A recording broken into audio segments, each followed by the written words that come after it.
Rojas Boulevard, corner Quirino Avenue. And we are looking at the Manila Bay side. It's already sunset and past 5 p.m. Traffic is slowly building up too, but even though it's quite traffic, you can enjoy the view of the sunset at Manila Bay.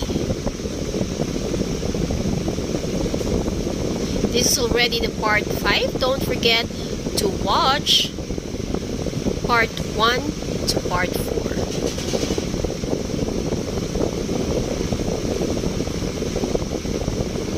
Thank you for watching. Don't forget to like and subscribe to our YouTube channel.